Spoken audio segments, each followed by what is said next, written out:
Smart কে বেশি? আল্লাহ রাসূলের চেয়ে স্মার্ট দুনিয়াতে আর কোন নাই। হ্যাঁ, তার উনি যেভাবে ওনার সিরাত, এই জন্য ভাই আপনাদের কাছে আরজ, আপনারা সিরাত পড়েন, একবার পড়ে শেষ হয়ে গেছে এরকম মনে করেন না।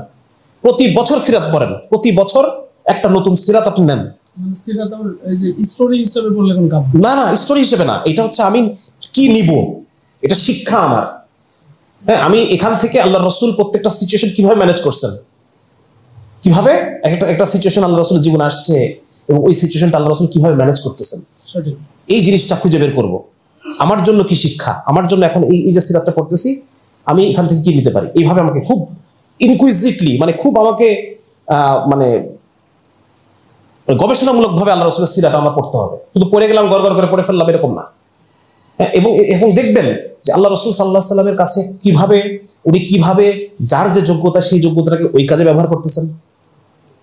খালিদ ইবনে ওয়ালিদ রাদিয়াল্লাহু আনহু বলেন, খালিদ ইবনে ওয়ালিদ কিন্তু ইসলাম গ্রহণের আগে থেকেই উনি একজন খুব কৌশলী, ওনার কৌশলের কারণে আমরা বিপদে পর্যন্ত পড়ছিলাম, ঠিক কিনা?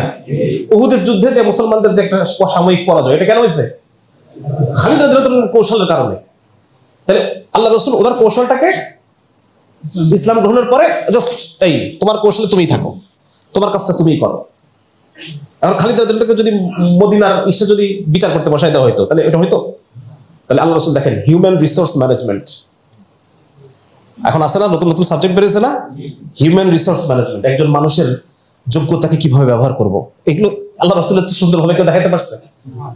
হ্যাঁ, এই দেখেন সুহাইল ইবনে আমর, সুহাইল রাদিয়াল্লাহু তাআলা, উনি তো প্রথমে খুব বিপদে ফেলে দিয়েছিলেন মুসলমানদেরকে,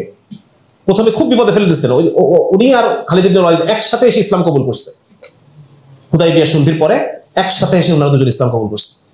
তো উনি এমন কূটনীতিবিদ ছিলেন, কঠিন কূটনীতিবিদ, ওনার কূটনীতির কারণে মুসলমানরা অনেক বিপদে পড়ছে। আমর ইবনে আস, আচ্ছা যাই হোক, আমার নামটা ভুল হতে পারে। তো পরবর্তীতে যখন উনি ইসলাম কবুল করলেন, ইসলাম কবুল করার পরে আল্লাহ রাসূল তাকে ওইরকম ওনার দ্বারা ওই কাজ দিচ্ছেন। হ্যাঁ, এই জন্য বিভিন্ন বিষয়গুলো, যেমন ধরেন আল্লাহ রাসূলের সিরাত বেশি বেশি আমাদের পড়তে হবে, পরে এখান থেকে আমি কি গ্রহণ করব এইটা আমাকে ওখান থেকে বের করতে হবে, ঠিক আছে না? তো যার কারণে যেটা বলতে